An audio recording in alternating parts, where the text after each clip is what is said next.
we are gradually advancing speedily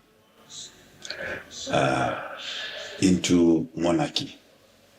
But the president, as it is, has introduced diarchy. Because we're not under democracy, we're under diarchy.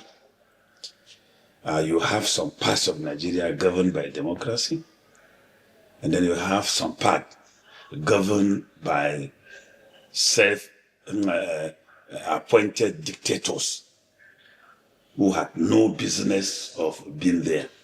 So the constitution was circumvented, and some trumped up security threats were manufactured just to accommodate the rejection of godfatherism, because the people of Rivers State rejected godfatherism.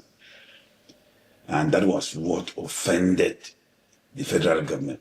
Because, the godson of the president, who is the minister of the FCT, actually lost almost all his investment in Rivers with the rejection of godfatherism by the people. So the governor had to be whipped into order. And so you shove him aside and put the resources of the state and the government at the disposal of an imposter, designated as a sole administrator. And the sole administrator, shamefully, had gone to present a budget. That same imposter had conducted elections.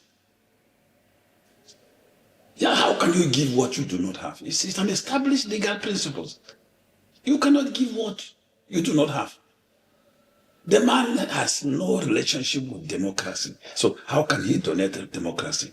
Rivers State, I'm not a prophet, but Rivers State is not going to recover from this attack and the introduction of this ignoble democratic tradition now, where the sole administrator has gone to conduct local government elections. And the godson of the president is in PDP and is also in APC.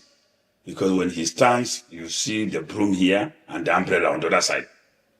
So the election is the rainbow of his personality now. So the governor will now come in. They will return him to power. So he has a very hostile House of Assembly that was PDP, and in the midnight, metamorphosed into APC.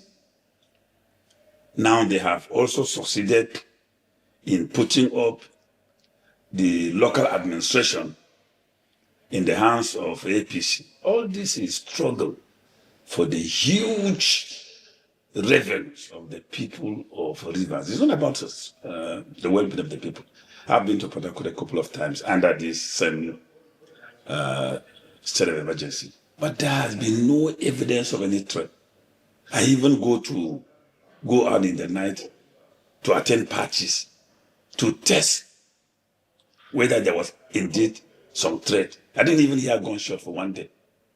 So Port Harcourt is even more peaceful than Zamfara, than Kebbi, than Katsina, than Sokoto, than Kaduna, than Benue, than Plateau, where every week the population is mere statistics. So the whole thing about this state of emergency is trying to rescue a godson from disgrace. All right, we talked about the local government elections. It's been conducted, and then APC is said to have won 20, PDP to have won 3, yet Rivers State is supposed to be a PDP-dominated state. The FCT minister is said to be in PDP, and yet APC swept the whole Rivers. How do you see the whole election? Because a lot of people have described it in different terms. For you, how do you see it? I am not surprised No surprise. You see, there is an adage in Hausa that where you climb, that's where you descend.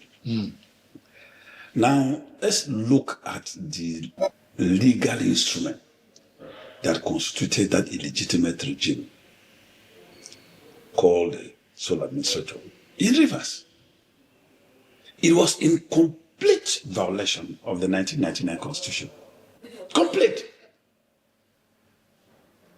The Constitution empowers the president based on the receipt of some intelligence security report to take action to save the country. And about 5 conditions were listed under Section 205. Now, none of those conditions were met, even though it's an exercise of discretion, which the court has held, that once a law confers power to exercise a discretion, it cannot be challenged. Nonetheless, the procedure outlined by the Constitution was not followed. The president was supposed to put before the National Assembly a proclamation for endorsement before he will constitute a government. But it was the other way around.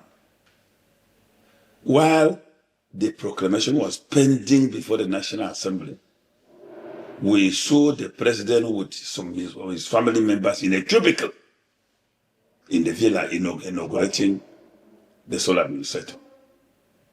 So the president was quite sure that the National Assembly was his own and they will never disagree with him. So the president behaved like Mahmoud, Professor Mahmoud, who adjourned the coalition of results for 10 o'clock, but so met with the angel of hell around 4 a.m., who advised him to declare results. So he assembled those who were around and declared results. And immediately he finished, he said, anybody who disagree, go to court. Which is a confirmation of the East African adage that if a thief asks you to go to court, he is sure that the judge is his brother. So the president knew that even if anything will happen, whether there were protests, there were anything, he was quite sure that the National Assembly was his. And they actually behaved true to time. So in the circumstance, will we expect anything different? My only prayers is that before the sole administrator leave, we may still have people called citizens of Rivers State. Because we may end up with a situation where if they are not certain of the control, they will still take steps maybe to declare them as citizens of any neighboring